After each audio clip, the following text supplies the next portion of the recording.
সমসাময়িক বিষয় আমি সমসাময়িক যে বিষয় আমরা আমাদের যুব আঞ্জুমানে আল বাইনাতের বিশেষ কিছু কার্যক্রম সারা দেশব্যাপী অনুষ্ঠিত হচ্ছে। সেই বিষয়টা নিয়ে আমার যে আগের যে আলোচক আমাদের জাকির ভাই উনি আলোচনা করেছেন। আমি একটা বিষয় নিয়ে আলোচনা করব। আমাদের এই সপ্তাহে একটা সামনে আগামী ইয়াউমুল আরবিয়া একটি সমাবেশ আছে, সেই বিষয়টা নিয়ে আমি আলোচনা করব। বিশেষ করে আপনারা তো জানেন বাংলাদেশে যেহেতু এখন নতুন সরকার আসছে, এই জন্য তারা সামনে হয়তো নির্বাচন দিবে। এই নির্বাচনকে কেন্দ্র করে তারা ভোটার আইডি কার্ড করতেছে। ঘরে ঘরে ভোটার আইডি কার্ডের লোক আর কয়েকদিনের মধ্যে যাওয়া আসা শুরু করবে এবং নির্বাচন কমিশনের সারা বাংলাদেশব্যাপী যেই কার্যালয়গুলোতে আছে সেখানে ভোটার আইডি কার্ড নিয়ে তারা আবেদন গ্রহণ করতেছে এখন, এবং কিছুদিনের মাধ্যমে তারা এই ভোটার আইডি কার্ড বা ন্যাশনাল আইডি কার্ডটা প্রদান করবে। তো এই বিষয়টাকে কেন্দ্র করে আপনারা জানেন আমাদের মহিলা আঞ্জুমান আল বাইনাত, মহিলা আঞ্জুমান রাজারবাগ দরবার শরীফের একটা বিশেষ কার্যক্রম আছে। সেটা হচ্ছে ছবিবিহীন এনআইডি কার্ড, অর্থাৎ ফিঙ্গারপ্রিন্ট দিয়ে এনআইডি কার্ড। যেহেতু ছবি তোলাই হারাম, গুনার কাজ। একজন পুরুষ যদি ছবি তুলে তাহলে একটি গুনাহ হয়, কিন্তু একটা মহিলা যখন ছবি তুলে তখন সে কিন্তু দুইটা গুনার ভাগিদার হয়। অর্থাৎ ছবি তোলার একটা গুনাহ যেমন হয়, মহিলা বেপর্দা হচ্ছে সেটার একটা গুনাহ হয়।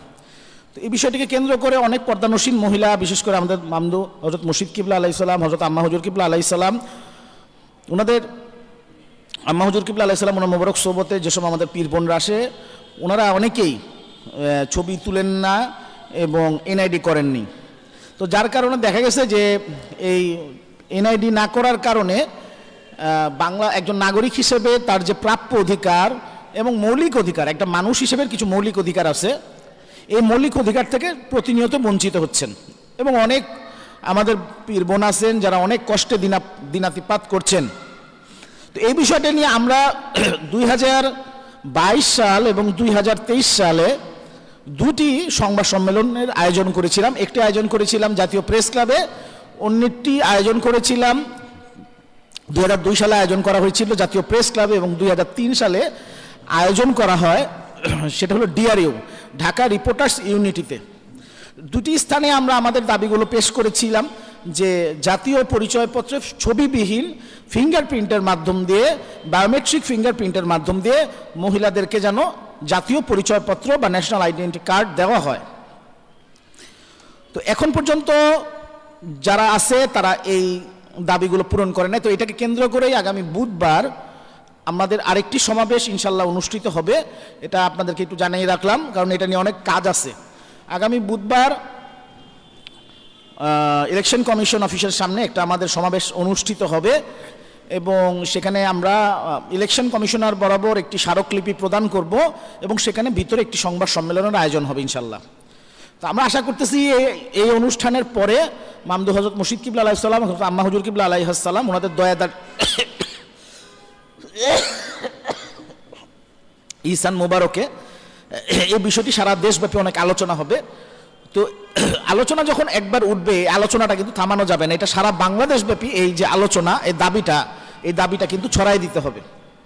এই জন্য আমরা হয়তো আমাদের পরের জুম্মা একটা কার্যক্রম আছে, সেটা হচ্ছে সারা বাংলাদেশব্যাপী যত মসজিদ আছে প্রত্যেকটা মসজিদে এই এনআইডিটা, ছবিবিহীন এনআইডি, মহিলাদের এনআইডি, এটা নিয়ে আমরা একটা প্রচারণা চালাবো। মসজিদগুলোতে ইমাম সাহেবরা খুতবায়, জুম্মার খুতবায় এই বিষয়টা নিয়ে তারা আলোচনা করবেন। প্রত্যেকটা মসজিদে এটা বাংলাদেশের বাইতুল মোকাররম মসজিদ হতে পারে, বা বাংলাদেশের যে কোনো বড় মসজিদ হতে পারে, বা সাধারণ মসজিদ হতে পারে, প্রত্যেকটা মসজিদে এটা আমরা সারা বাংলাদেশব্যাপী একটা কার্যক্রম করব। আরেকটি কার্যক্রম আছে, প্রত্যেক জেলার যে নির্বাচন কমিশন অফিস সেটার সামনে আমাদের একটি সমাবেশ অনুষ্ঠিত হবে। 64 জেলায় 64টি নির্বাচন কমিশন অফিসের সামনে আমাদের একটি সমাবেশ অনুষ্ঠিত হবে ইনশাল্লাহ। এছাড়া ঢাকা বিশ্ববিদ্যালয়ে আপনারা জানেন বিশ্ববিদ্যালয় বা শিক্ষা প্রতিষ্ঠানগুলোতে যারা মহিলা আছে তাদেরকেও বোরকা পরতে বাধা দেওয়া হচ্ছে। তো সেখান থেকেও আমাদের একটা দাবি উঠবে যে বোরকা নিয়ে হেনস্থা যাতে না করা হয়, এবং বোরকা পরে একটা মহিলাকে পর্দা করে বায়োমেট্রিকের মাধ্যম দিয়ে তার পরিচয় যেন নিশ্চিত করা হয়। এটা ঢাকা বিশ্ববিদ্যালয় থেকে একটা দাবি উঠবে, এবং শিক্ষা প্রতিষ্ঠানগুলো থেকে আমাদের এরকম একটা দাবি উঠবে, এরকম একটা আমরা পরিকল্পনা করেছি। এছাড়া আপনারা জানেন ইতিমধ্যে বোরকা নিয়ে আমরা বেশ কয়েকটা রিট করা হয়েছে, এবং আমাদের দরবার শরীফের রিটের প্রেক্ষিতে বোরকা পরা একজন মহিলার সাংবিধানিক অধিকার এমন রুলও আমরা পেয়েছি। এমন অর্ডার আছে, এবং সাথে সাথে বোরখা এই এনআইডি ছবি ছাড়া এনআইডি দেওয়ার রুলও আমাদের হাতে আছে। তো এই বিষয়টিকে, রিটের বিষয়টাকে আবার পুনরায় তোলা, তারপর হচ্ছে বাংলাদেশ মানবাধিকার কমিশন, যেহেতু এটা একটা মানবাধিকার ইস্যু, একটা মহিলা এত এত অধিকার থেকে, গুরুতর অধিকার থেকে বঞ্চিত হচ্ছে, এটা চরম একটা মানবাধিকার লঙ্ঘন হচ্ছে। মানবাধিকার কমিশনের সামনে আমাদের কার্যক্রম রয়েছে। তো আগামী সপ্তাহ থেকে আমাদের ইনশাল্লাহ আগামী বুধবার থেকে কার্যক্রমগুলো শুরু হবে। তো আমাদের মাইকে যেসব পীর ভাইগণ শুনতেছেন, আঞ্জুমানগুলো শুনতেছেন, আমরা আপনাদেরকে বিশেষভাবে আহ্বান করব আপনার নিজ নিজ এলাকায় এই কার্যক্রমগুলো ছড়িয়ে দেওয়ার আপনারা শতভাগ কোশিশ করবেন। এখানে একটা জিনিস আপনারা লক্ষ্য করবেন, এই জুলাই অভ্যুত্থানের পরে সারা বাংলাদেশব্যাপী প্রত্যেকটা মানুষ কিন্তু তার দাবি দাওয়া উত্থাপন করেছে, তার কষ্টের কথা বলছে, তার এতদিনের যে কষ্ট সেটা দাবি তুলছে। তাহলে এই যে আমাদের যেসব পর্দানসীন বোন 16 বছর যাবৎ কষ্ট করতেছেন, ওনারা কষ্ট করতেছেন, ওনারা অনেক নির্যাতিত হয়েছেন, এই দাবিটা কিন্তু উত্থাপন আমরা করতে পারি না। এটা কিন্তু শক্তভাবে এখন একটা সময়, উপযুক্ত সময় দাবিটা উঠানো, হ্যাঁ, এটা এখন তুলতে হবে আমাদেরকে। আমরা কয়েকদিন আগে যোগাযোগ করছি, তো একজন আমাদের বলছে যে ওই একই কথা, আমি গত আলোচনার মধ্যে এই কথাটা বলছি যে নাও অর নেভার, হয় এখন হবে না তো পরে হবে না, হবে ইনশাল্লাহ, কিন্তু দাবিটা এখন আমাদেরকে তুলতে হবে। এটা এখনই তোলার যথেষ্ট উপযুক্ত সময়, এবং এটাকে শক্তভাবে তুলতে হবে। আমাদের সব এলাকার পীর ভাইদেরকে বিষয়টাকে বিশেষভাবে গুরুত্ব দিতে হবে, এবং মহিলাদের যে কষ্টের বর্ণনা, সেই কষ্টের বর্ণনা আপনাদেরকে তুলে ধরতে হবে। আপনারা জানেন, আমরা মানবাধিকার কমিশনের কাছে আমাদের অনেক মহিলা পীর বোন, ওনাদের কষ্টের বর্ণনার আমরা বিস্তারিত দিছি। তার মধ্যে একজন কষ্টের বর্ণনা আপনাদেরকে বলি, যে আমাদের এক পীর বোন ঢাকা শহরে কোথাও একজন থাকেন, তো উনার স্বামী পরিত্যক্ত, উনি ওনার হাজব্যান্ড চলে গেছেন, তো উনি সংসার চালাবেন কিভাবে করে? তো উনি যে বাসায় থাকেন একটা এলাকায়, সেখানে আগুন ধরে পুড়ে গেছে। তো সেখানে ত্রাণ দিতে আসছে, যারা ত্রাণ দানকারী সংস্থা ত্রাণ দিতে আসছে সরকারের পক্ষ থেকে, এসে বলতেছে আপনার এনআইডি কই? তো উনি বলছে আমার তো এনআইডি নাই। বলে তাহলে আপনি ত্রাণ পাবেন না। একটা মানুষের ঘর বাড়ি পুড়ে গেছে, কত একটা মানবতার অবস্থা, সেখানে এনআইডি না থাকার কারণে ত্রাণ পাচ্ছে না।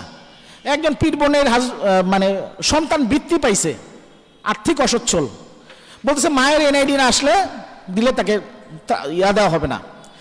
একজন পীর বোন অসুস্থ, ওনার অনেক জমি জমা আছে, ওনার চিকিৎসার জন্য টাকা লাগবে, জমিটাকে রেজিস্ট্রি করতে হবে এবং বিক্রি করতে হবে, দুই জায়গায় এনআইডি দিতে হবে, ছবি দিতে হবে। উনি জমিও বিক্রি করতে পারলেন না, উনি ইন্তেকাল করলেন। অসুস্থ মানুষের জীবন চলে যাচ্ছে, ছবির জন্য উনি ওনার মৌলিক অধিকারগুলো থেকে বঞ্চিত হচ্ছেন, যেটা একদম মানবতার ইস্যু। অন্য কোনো মানুষ হলে বাংলাদেশে মানবতার ইস্যু দেখায়। এই জুলাই অভ্যুত্থানের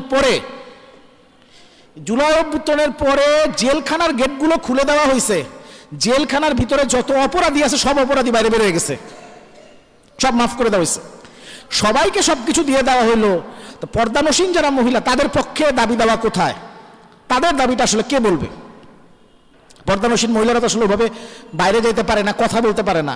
তো আমাদেরই কিন্তু উচিত ছিল বিষয়গুলো নিয়ে কথা বলা এবং দাবি তোলা।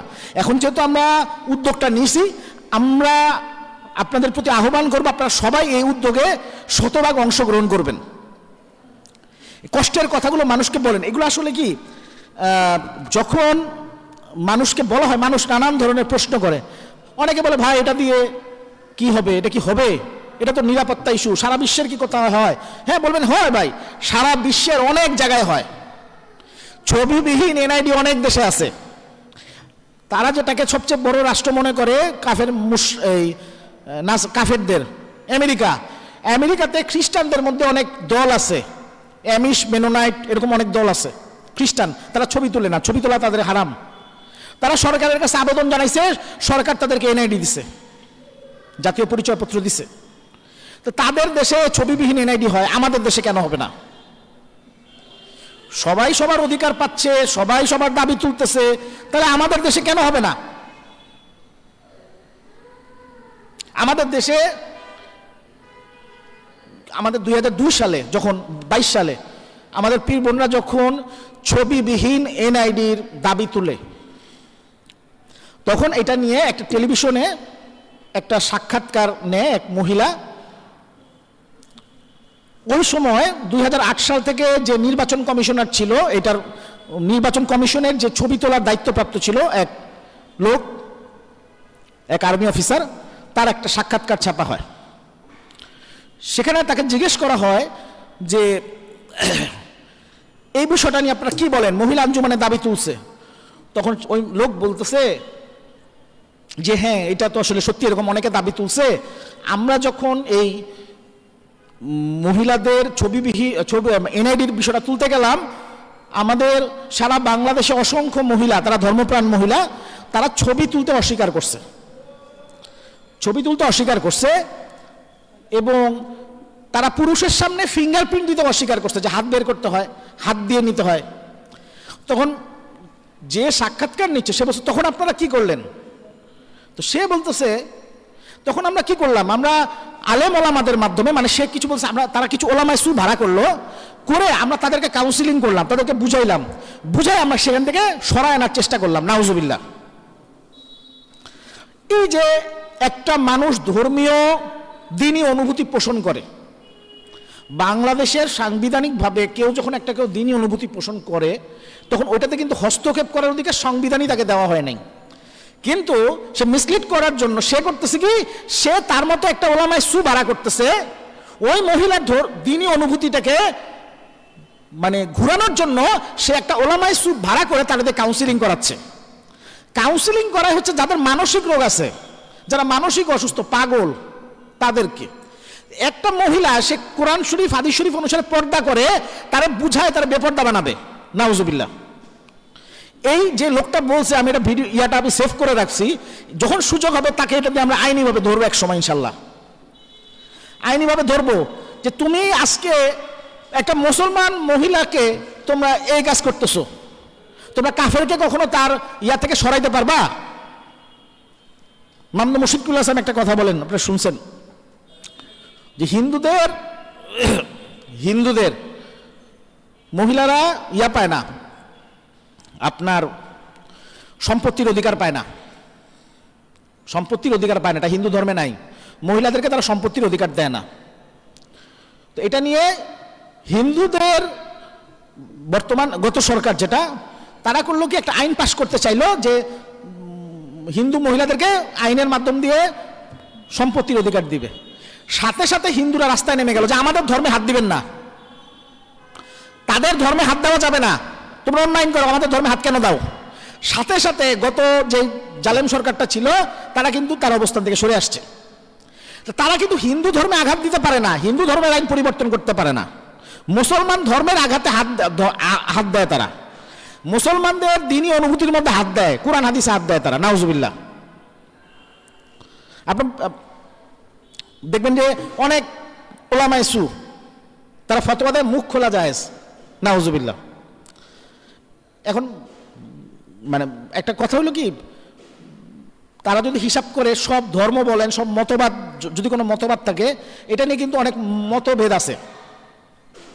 আপনি নাস্তিকদের মধ্যে 14 মতবাদ, খ্রিস্টানদের মধ্যে 14 মতবাদ, ইহুদিদের মধ্যে লক্ষ লক্ষ মতবাদ। হ্যাঁ, এখন পবিত্র কোরআন শরীফ হাদিস শরীফের মহিলাদের পর্দা করতে হবে। এখন ওলামায়ে সুর একটা ভ্রান্ত মতবাদ তৈরি করছে। এখন ওরা করবে কি, একটা জিনিসকে আরেকটার বিপরীতে দাঁড় করাই দিবে। ওই যে বলছে ছবি তোলা মুখ খোলা যায়, আপনাদের খুলতে সমস্যা কোথায়? আপনি লক্ষ্য করে দেখেন, খ্রিস্টানদের অনেক দল, একটা দল শনিবার সকালবেলা পরীক্ষা দেয় না। তাদের কথা হচ্ছে শনিবার সকালে লেখাপড়া করা যায় না, রাত্রে লেখাপড়া করতে হয়। বাংলাদেশ সরকার ওই একটা দলের জন্য সবার পরীক্ষা পরিবর্তন করছে, না সরি, মানে ওই দলটার আলাদাভাবে পরীক্ষা নেওয়ার ব্যবস্থা করছে।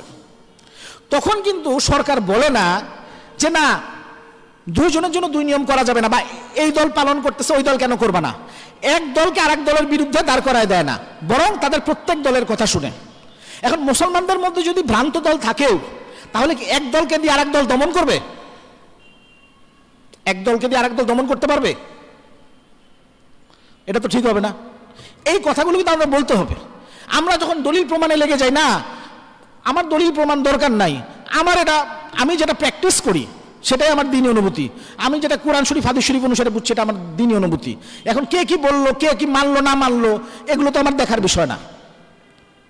এই কথাগুলো কিন্তু আমাদের বলতে হবে। আর বলে যে ভাই ছবি নিয়ে নামছে, অধিকার পাচ্ছে না, ভাই তাহলে আপনি হজে যাবেন কিভাবে, আপনি পাসপোর্ট করবেন কিভাবে? আরে ভাই হজ, পাসপোর্ট, ভিসা এগুলো তো আন্তর্জাতিক বিষয়। আর একটা মহিলা তার দেশের ভিতরে অধিকার পায় না, এটা জাতীয় বিষয়, একটা জাতীয় একটা আন্তর্জাতিক। রাষ্ট্রের দায়িত্ব হচ্ছে, সরকারের দায়িত্ব হচ্ছে প্রত্যেক নাগরিকের মৌলিক অধিকার নিশ্চিত করা। আপনি তাদের মৌলিক অধিকার নিশ্চিত করেন, আন্তর্জাতিক বিষয় কি হবে না হবে এটা তো আপনার দেখার বিষয় না। হ্যাঁ, যখন এটা হবে তখন আমরা রাষ্ট্রীয়ভাবেই দাবি তুলতে হবে যে তুমি এটার ব্যবস্থা করে দাও, এটা আমাদের পরবর্তী অংশ। কিন্তু এখন তার যে রাষ্ট্রীয় যেটা অধিকার সেটা তোমাকে করতে হবে। তুমি আন্তর্জাতিক বিষয় দেখায় তার রাষ্ট্রের অধিকার থেকে তুমি তাকে বঞ্চিত করতে পারো না। আন্তর্জাতিক তো কত আইন আছে, সব আইনের জন্য কি দেশীয় আইন তারা লঙ্ঘন করে, দেশীয় আইন ঘুরে দেয়? আন্তর্জাতিক অনেক আইন আছে, আপনি যদি দেখেন ইউরোপ আমেরিকাতে অনেক আইন আছে, আন্তর্জাতিকভাবে জাতিসংঘের অনেক আইন আছে, সব আইন অনুসারে কি বাংলাদেশের আইন ঘুরায়? তাহলে আন্তর্জাতিকভাবে তারা ছবি তুলতে হয়, দেখে বাংলাদেশেও ছবি তুলতে হবে, এটা দলিল কোথায়? পাসপোর্টে প্লেনে যাইতে হলে সবাই তো প্লেন লাগতেছে না। তোমার যেটা দায়িত্ব দেশের মানুষের প্রত্যেকের মৌলিক এবং নাগরিক অধিকার দেওয়ার, তোমাকে সেটা দিতে হবে, সেটা না দিলে কিন্তু হবে না। এই যে সরকার বা তারা যারা দাবি তুলছে, এবার আমরা একটা দাবি তুলবো। এতদিন আমরা দাবি তুলছি, এতদিন আমাদের দাবি ছিল যে মহিলাদেরকে দেওয়া হোক, এবার আমরা দাবিটা একটু পরিবর্তন করব। আমরা বলবো গত 16 বছর যেসব মহিলাকে মৌলিক অধিকার থেকে, যারা মৌলিক অধিকার থেকে বঞ্চিত করে রাখছে, আমরা তাদের বিচার চাই। লক্ষ লক্ষ কোটি কোটি মহিলাকে নাগরিক অধিকার থেকে বঞ্চিত করছে, তাদেরকে জোর করে বোরকা খুলাইছে, তাদেরকে জোর করে চেহারা দেখাইছে, জোর করে কান খোলাইছে। এই লোকগুলোকে তারা নির্বাচন কমিশনে থাকুক আর যেখানে থাকুক তাদের ফাঁসি দিতে হবে, তাদের বিচার চাচ্ছি আমরা। তাদেরকে বিচারের আওতায় আনতে হবে। কেন আমরা শুধু দাবি তুলবো আর তারা দাবি ডিনাই করে যাবে, এইটা হবে না। তারা যে একটা অপরাধী, এত লক্ষ লক্ষ মহিলার, কোটি কোটি মহিলার অধিকার তারা বঞ্চিত করতেছে, এটা তার মাথায় ঢুকতে হবে যে তোমার বিচার কিন্তু একদিন হবে। 16 বছর যারা করে গেছে তারা কিন্তু বিচারে আইতে পারে নাই, তোমরা এখন করতেছো, তাদের যেমন বিচারের আওতায় আনতে হবে। তোমরা যদি এখন আমাদের অধিকার না দাও, তোমাদেরকেও কিন্তু বিচার দিতে, মানে বিচারের আওতায় আনতে হবে। তাদেরকে অপরাধী হিসেবে তারা যেটা গিল্টি ফিল করাইতে হবে তাদেরকে। আমরা তাদের কাছে দাবি তুলবো, তারা শুধু ডিনাই করে যাবে না। তুমি যেটা ডিনাই করতেছো এই জন্য তোমাকে বিচারের আওতায় আনতে হবে, তুমি একটা অপরাধী, এটা তার মাথায় ঢুকাইতে হবে। এটা এবার আমরা যতগুলো দাবি তুলবো সবগুলোর মধ্যে পড়তে হবে। আর একটা বিষয় কি, এখন মুসলমানদের মূল সমস্যা হলো চিন্তার, আকীদার সমস্যা। মুসলমানরা অধিকার বঞ্চিত কেন? মুসলমানরা অধিকার কেন বঞ্চিত? মুসলমানদের অধিকার বঞ্চিত, মুসলমানরা দাস হয়ে গেছে, কাফেরের গোলাম হয়ে গেছে। আল্লাহ পাক ওনার গোলাম না হয়ে কাফেরের গোলাম হয়েছে।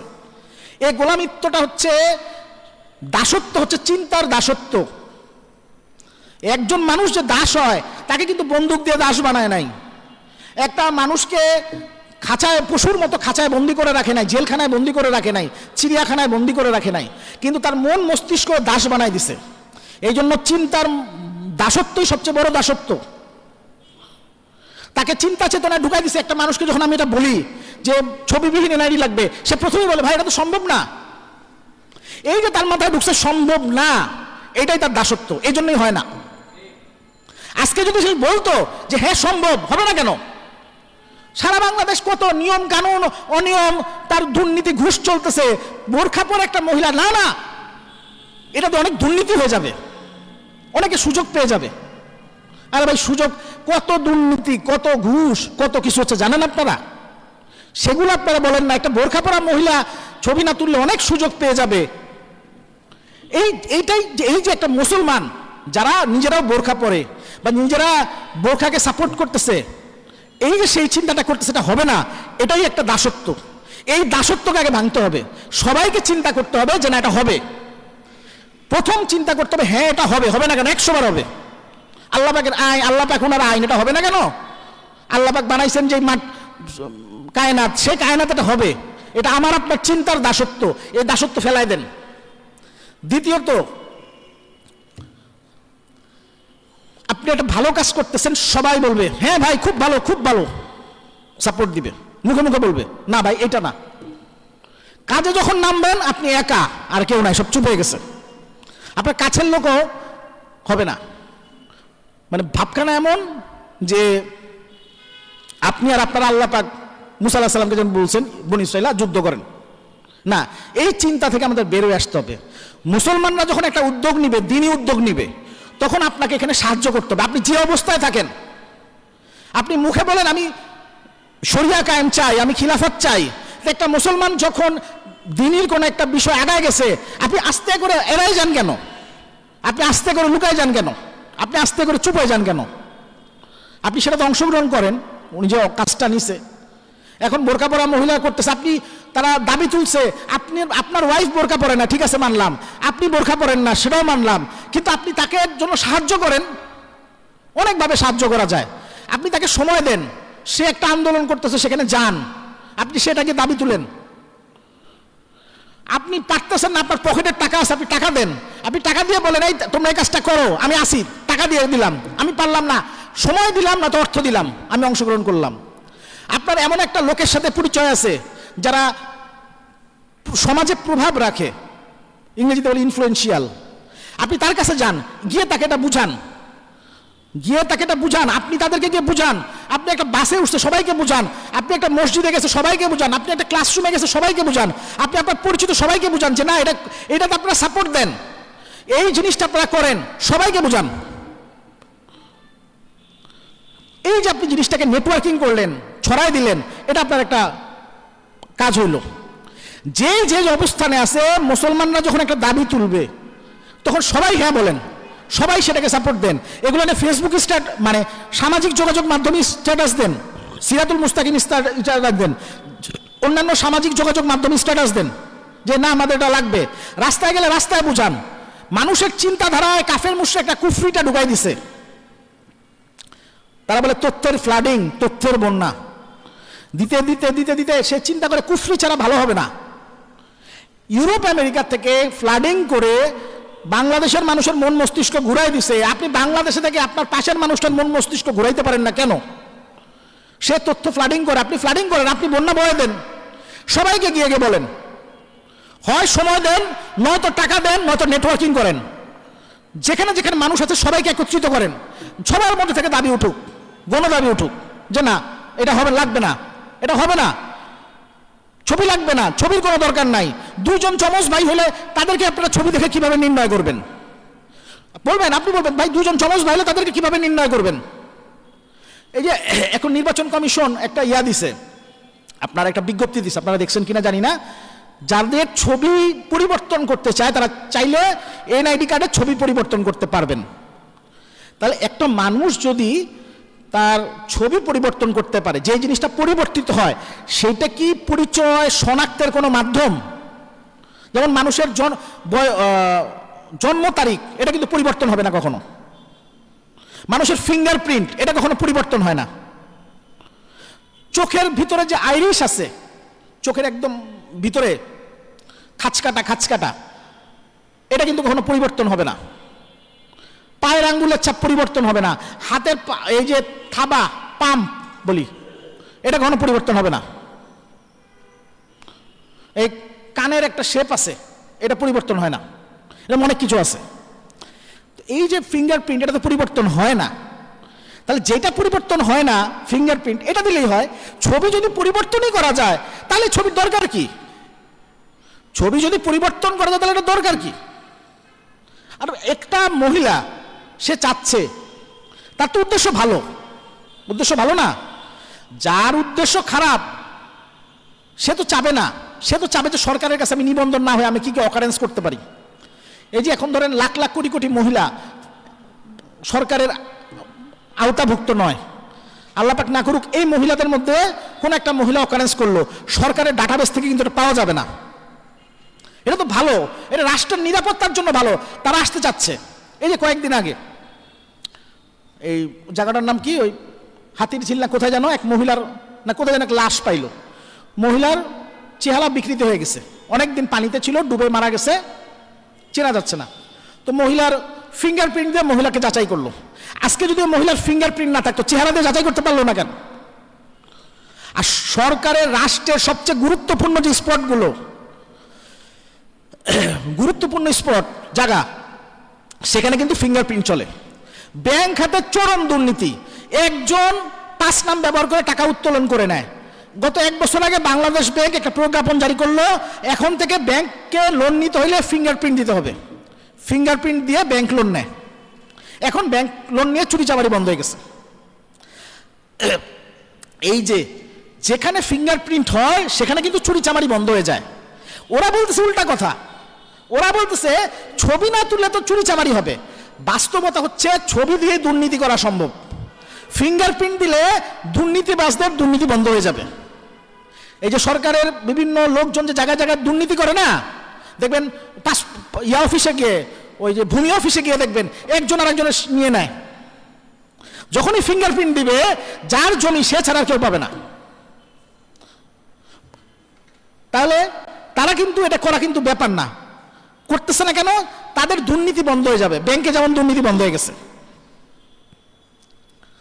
আর উল্টা আমাকে আপনাকে বলতেছে ভাই এটা দিয়ে দুর্নীতি হবে, এটা তো অপরাধ হবে। আরে ভাই, বাংলাদেশে সবচেয়ে বেশি অপরাধ ঠেকায় কে? RAB, police, DB, CID. তাদের গাড়ির মধ্যে দেখবেন এরকম একটা যন্ত্র থাকে, মোবাইলের মতো একটা যন্ত্র থাকে। একটা লোক যাচ্ছে, আগে তো জিজ্ঞাসাবাদ করতো, এখন জিজ্ঞাসাবাদ করে না, সন্দেহ হলে কাছে ডাক দেয়, বলে আপনার ফিঙ্গারপ্রিন্ট দেন তো। উনি ফিঙ্গারপ্রিন্ট দেয়, দিলে ওদের ডাটাবেসে দেখে ফিঙ্গারপ্রিন্ট দিলে তার নামে কোনো ইয়ে আছে কিনা, মামলা টামলা আছে কিনা, সে কোনো সন্দেহভাজন লোক কিনা। ফিঙ্গারপ্রিন্ট দিয়ে লোককে গ্রেফতার করতেছে।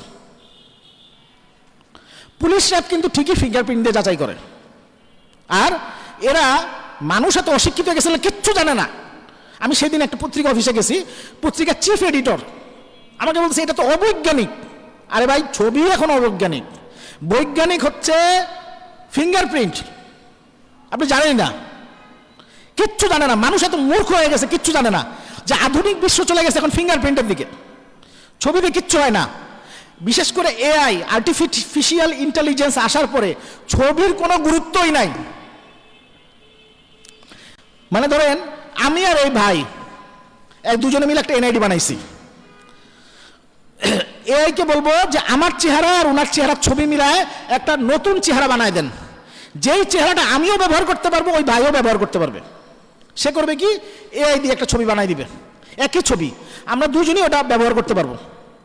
মানুষ এটা খালি চোখে ধরতে পারবে না। 5 জনের চেহারা মিলে একটা চেহারা বানাই দিছে, একই চেহারা দিয়ে 2 জন ব্যবহার করতে পারবে, 5 জন ব্যবহার করতে পারবে। এটা তারা ধরবে কিভাবে? এআই আর্টিফিশিয়াল ইন্টেলিজেন্স, কৃত্রিম বুদ্ধিমত্তা আসার পরে এইটার আর কোনো ছবির কোনো, এটা একটা ডেঞ্জারাস জিনিস, এটা দিয়ে সবচেয়ে বেশি দুর্নীতি হবে। এত এত ঝামেলা ছবির মধ্যে। এই যে কয়েকদিন আগে শাহজামাল একটা লোক, 33টা মামলার আসামি, এক লোকের বদলে আর এক লোককে ধরে নিয়ে গেছে চেহারা মিল দেখে। আর এক আসামিকে ধরে নিয়ে গেছে পুলিশ, 2 জনের চেহারার মধ্যে মিল পাইছে। ছবি দেখে অপরাধী নির্ণয় করতে গিয়ে ভুল করে ফেলাইছে, আরেকজনের নিয়ে গেছে। এরকম থানায় যদি যান, এরকম অসংখ্য ইয়ে আছে। আবার যারা রোহিঙ্গা আছে, রোহিঙ্গাদের সাথে বাংলাদেশিদের চেহারার মিল থাকে না, এই মিলের কারণে তারা ডাটাবেস থেকে কোন বাঙালির চেহারার সাথে কোন রোহিঙ্গার চেহারার মিল হয় এটা বের করে ওই লোকের এনআইডি উঠায়, সেই লোকের এনআইডি ব্যবহার করে এরকম 2.5 লক্ষ রোহিঙ্গা বাংলাদেশি পাসপোর্ট ব্যবহার করে বিদেশ চলে গেছে। 1 জন 2 জন না, এই ছবি বা চেহারার মিলকে পুঁজি করে 2.5 লক্ষ রোহিঙ্গা, এটা সরকারের স্বীকৃতি, 2.5 লক্ষ রোহিঙ্গা চলে গেছে বিদেশে। কত ভয়ঙ্কর কথা। আর বাংলাদেশের মানুষ এখনো বলে ভাই ছবি না তুললে দুর্নীতি হবে। পরে এটা ঠেকাইছে কিভাবে জানেন? বাংলাদেশ সরকার, গত সরকার ফিঙ্গারপ্রিন্ট দিয়ে, সমস্ত রোহিঙ্গার ফিঙ্গারপ্রিন্ট দিয়ে দিছে। ওই সময় রোহিঙ্গারা বলছে যে লোক ফিঙ্গারপ্রিন্ট দিবে সেই রোহিঙ্গা ক্যাম্পে আটকা পড়বে। কেন? যখনই সে ফিঙ্গারপ্রিন্ট দিছে এখন সে যার চেহারাই ধারণ করুক, যেমনই ধারণ করুক, সে যেখানেই পাসপোর্ট অফিসে যখন পাসপোর্ট তুলতে যায় ফিঙ্গারপ্রিন্ট দেওয়ার সাথে সাথে ভেসে আসে এটা একটা রোহিঙ্গা, সে আর পাসপোর্ট পায় না। ফিঙ্গারপ্রিন্ট দিয়ে 2.5 লক্ষ রোহিঙ্গা যাওয়ার পরে ফিঙ্গারপ্রিন্ট দিয়ে দুর্নীতি আটকাইছে। কই, এই কথাটা তো আমরা বলতে পারি না? এটা তো বলা দরকার যে ভাই আপনার ছবি দিয়ে তো দুর্নীতিবাজ। একটা জিনিস কি জানেন, সাধারণ মানুষের কিন্তু বুঝ নাই। আমরা একটা জিনিস হয়তো রিসার্চ করি, গবেষণা করি, অনেক কিছু মিলাই, মামদা মুর্শিদ কিবলা আসলাম, আম্মা হজুর কিবলা আসলাম, হজরত খলিফাতুল ইসলাম, আমাদের মোবারক সৌবত আসে দেখে আমরা এগুলো চিন্তা করতে পারি। কিন্তু আপনি একটা সাধারণ মানুষের সাথে কথা বলবেন, সাধারণ মানুষের কিন্তু চিন্তা এত বেশি না। এই কথাগুলো কিন্তু মানুষকে আপনার ধাপে ধাপে বুঝাইতে হবে, একটার পর একটা বুঝাইতে হবে যে না ভাই হবে না কেন, 100 বার হবে। বলবে ভাই অবকাঠামো নাই, সব জায়গায় কি এনআইডি ফিঙ্গারপ্রিন্ট দেওয়ার সুযোগ আছে? আরে ভাই সরকার লাখ লাখ কোটি কোটি টাকা দিয়ে ইয়া বানাইতেছে, ওই অবকাঠামো বানাচ্ছে। এটা 1200 টাকা দিয়ে একটা ফিঙ্গারপ্রিন্টের ডিভাইসের দাম 1200 টাকা। ফিঙ্গারপ্রিন্ট ডিভাইসের দাম সরকারি অফিসগুলোতে খাওয়া দাওয়া চা নাস্তার বিল থাকে কয়েক হাজার কোটি টাকা, বছরে 1000 কোটি টাকা থাকে বাজেট। একটা 1200 টাকা দিয়ে একটা ফিঙ্গারপ্রিন্ট ডিভাইস কিনতে পারে না অফিসগুলোতে? নাকি ফিঙ্গারপ্রিন্ট ডিভাইস কিনলে চুরি চামারি বন্ধ হয়ে যাবে তাই কিনে না? এখন তো সবার মোবাইলেই ফিঙ্গারপ্রিন্ট ডিভাইস আছে, ওইটাও ব্যবহার করতে পারে আইফোনগুলোতে, কোনো ব্যাপারই না। অবকাঠামো আবার কি? সরকার অবকাঠামো বানাবে না না বানাবে, সরকার ফিঙ্গারপ্রিন্ট ডিভাইস কিনবে কি কিনবে না, এটা তো আমার দেখার বিষয় না। আমার দেখার বিষয় হচ্ছে সরকার আমাকে সব অধিকার দিবে। আমার দিনী অধিকার ক্ষুণ্ণ করতে পারবে না, আমাকে দিনী অধিকার রাখবে, আমাকে চাকরি করার অধিকার দিবে, আমাকে খাবার পড়ালেখা করার অধিকার দিবে, সব অধিকার দিবে শরীয়তসম্মতভাবে। এখন সরকার এটাতে অবকাঠামো বানাবে কি বানাবে না, ফিঙ্গারপ্রিন্ট ডিভাইস কিনবে কি কিনবে না, এটা তো আমার দেখার বিষয় না। এই হিসাব আমি মিলাইতে যাব কেন? এটা আমার হিসাব মিলানোর বিষয় না, এটা সরকারের দায়িত্ব। সরকার এত কিছু বাজেট করে, সেটা করবে না কেন? এটা দাবি তুলতে হবে। এটা সবাইকে গিয়ে আপনারা বলেন যে ভাই এটা করেন, এইটা যে আপনারা করতেছেন পরকালে গিয়ে এটা ফায়দা পাবেন আপনারা। এই যে লাখ লাখ কোটি কোটি মহিলা তারা বেপর্দা হতে চাচ্ছে না, তাকে জোর করে বেপর্দা বানানোর কোশিশ করা হচ্ছে, ওই প্রজন্মটাকে শেষ করে দেওয়া হচ্ছে। সমাজে যদি ভালো মানুষ না থাকে, পর্দানসীন মানুষ না থাকে, তাহলে তো বেপর্দা ভরে যাবে, আল্লাহ পাক ওনার গজব নামবে। এই মহিলাগুলো আছে দেখে তো আল্লাহ পাকের রহমত নামতেছে, আপনি তাদেরকে জোর করে বেপর্দা বানাবেন? হ্যাঁ, এটা তো গজব নামবে তো, এটা একটা গজব আছে তো। যে কোনো অপরাধ যদি হয়, আপনি যদি এটা প্রতিবাদ না করেন, এটার জন্য আগায় না আসেন, তাহলে এটার বিনিময়ে কিন্তু একটা গজব নামে। বুঝবেন? এখানে একটা কথা বলেন না যে বর্তমান সুদখোর আসছে, এটা একটা গজব। যে কোনো যদি অপরাধ হয় দুনিয়ার যে প্রান্তে হোক, আপনি ওটার প্রতিবাদ আপনাকে করতেই হবে, এটার জন্য আপনাকে আগায় আসতেই হবে। আপনি যখন শুনছেন, জানছেন, বুঝছেন, না বুঝার কোনো কিছু নাই। দোকানে গেলে কোনটা ভালো খাবার আর কোনটা খারাপ খাবার, কোন তরকারি ভালো কোন তরকারি খারাপ, মানুষ বাইচা বাইর করে ফেলায় মুহূর্তের মধ্যে। কোন জিনিসটা শরীয়ত সম্মত, কোন জিনিসটা করতে হবে না করতে হবে, এটা আপনি বের করেন না কেন? আপনার যেটা পরকালে লাগবে সেটা আপনি বের করেন না কেন? সবাই একসাথে দাবি তুলেন, সবাই একসাথে দাবি তুলতে হবে। প্রত্যেকটা মসজিদে মসজিদে দাবি তুলেন। আপনার এলাকায় যান, এলাকার নির্বাচন কমিশন অফিস, মানুষকে বুঝান, নির্বাচন কমিশন অফিসে যান, ঘেরাও করেন, ভাই আমাদের মহিলা যারা আছে সবাইকে পর্দানসীন মহিলাদেরকে অধিকার দেন। বলবে আইনের নাই, মিথ্যা কথা। বলে ভাই ভোটার তালিকা আইনের মাধ্যমে দিয়ে আসতে হবে, মিথ্যা কথা।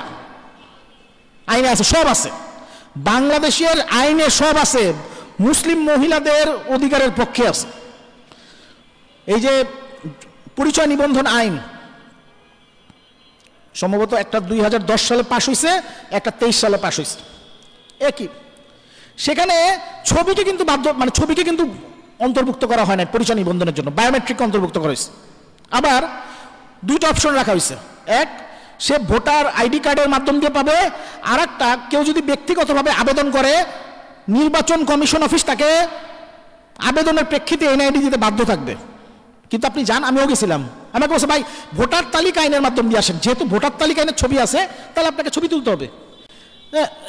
এই যে একটা বিষয়, সে আমাকে হাইকোর্ট দেখাই দিছে, এইটা করতে দেওয়া যাবে না। সবাইকে বলতে হবে না ভাই আইনের পক্ষে আছে। যদি আইন না থাকে আইন করে নেন, চেঞ্জ করেন। দুনিয়া সব হইতেছে, সব পরিবর্তন হইতেছে, আপনারা সংস্কার করে সংবিধান উড়াই দিতেছেন, বিচারপতিকে লাথি মেরে ফেলাই দিতেছেন, পুলিশকে মেরে ফেলাইতেছেন, অমুক করতেছেন, তাহলে পর্দানসীন মহিলাদের অধিকার দিবেন না কেন? কোন জায়গায় কোন আইন আছে? আইনের জন্য জনগণ না জনগণের জন্য আইন? আইনের জন্য জনগণ না জনগণের জন্য আইন? যদি আইনের জন্য জনগণ হয় তাহলে জনগণের সব মেরে ফেলান, আর যদি জনগণের জন্য আইন হয় তাহলে জনগণের যেটা চাহিদা সে অনুসারে আইন বানান। পর্দানসীন মহিলারা চাইতেছে এটা বানাবেন না কেন? আইন চেঞ্জ করেন, আইন ওভাবে করে চেঞ্জ করেন, প্রজ্ঞাপন জারি করে দেন যে না ঠিক আছে, পর্দানসীন মহিলারা যদি আবেদন করে তাহলে তাদের দিয়ে দেওয়া হবে, তাদের ফিঙ্গারপ্রিন্ট রেখে দিয়ে দেওয়া হবে, তাদের পর্দা ছবি ছাড়াই তারা ফিঙ্গারপ্রিন্ট দিয়ে তারা সব কাজ রকম চলতে পারবে। একটা প্রজ্ঞাপনই যথেষ্ট, এটা কোনো ব্যাপারই না। ফিঙ্গারপ্রিন্ট রাখতে হয়, জমির দলিলে লাগবে, জমির দলিলের মধ্যে ফিঙ্গারপ্রিন্ট দিয়ে যাবে। কারো যদি অবজেকশন করে তাহলে সে ফিঙ্গারপ্রিন্ট মিলাই দেখবে, এটা তো কোনো ব্যাপারই না। ব্যাংকে তখন ফিঙ্গারপ্রিন্ট আছে, আপনার ওই সিম কার্ডে ফিঙ্গারপ্রিন্ট, সব জায়গায় ফিঙ্গারপ্রিন্ট। কারো অবজেকশন হইলে সে মিলাই দেখুক এই ফিঙ্গারপ্রিন্ট তার ফিঙ্গারপ্রিন্ট কিনা, সাক্ষী রাখুক। ওরা ভাই হজে ছবি লাগবে, আরে ভাই হজ এর আন্তর্জাতিক বিষয়। তারপরে যদি আপনি চিন্তা করে দেখেন হজের ছবি আসলো কত সাল থেকে? হজের ছবি আসছে 1975 সাল থেকে। 1400 বছর হজের ছবি লাগে নাই, এতদিন চললো কিভাবে? এখন 50 বছর হয়েছে ছবি আসছে, এখন ছবি না হইলে চলবে না, এটা কোথায় আছে? এত বছর ছবি যারা চলছে, এখন একদম ছবি না হলে মানুষকে একদম সুফি দরবেশ হয়ে গেছে সবাই। এখন তো অপরাধ আরো বেশি হয়, আগে তো অপরাধ কম হইতো, এখন তো চুরি চামারি ছাড়ছুরি আরো বেড়ে গেছে। তারপরে এই যে মানুষকে বেপর্দা করছেন, এই জন্যই লালত পড়ে। অনেক মানুষ বলে ভাই বেপর্দা বেয়া হচ্ছে, মানুষের নৈতিকতা স্খলিত হচ্ছে। হবেই তো, আপনারা জোর করে পর্দানসীন মানুষের পর্দা খুলে ফেলেন, আপনাদের নীতি নৈতিকতা অধঃপতন হবে না, আপনাদের ভূমিকম্প হবে না, আপনাদের উপর গজব নামবে না কেন? 100 বার নামবে। এই কথাগুলো শক্তভাবে বলেন, ব্যাপক প্রচার করেন সবাই। আমরা পীর ভাইদেরকে বলতেছি, যেখানে আছে সব জায়গায় বলেন, এটা শুধু পীর ভাইদের ইস্যু না। আপনি সাধারণ মানুষকে একত্রিত করেন, সব জায়গায় যান। পীর ভাইরা তো করবেই, পীর ভাই বাদে সব কমিউনিটিকে বলেন যে ভাই আপনি পর্দা করেন না, কিন্তু এখানে আপনি একমত জানান। আমরা করতেছি, আমাদের সাথে আসেন।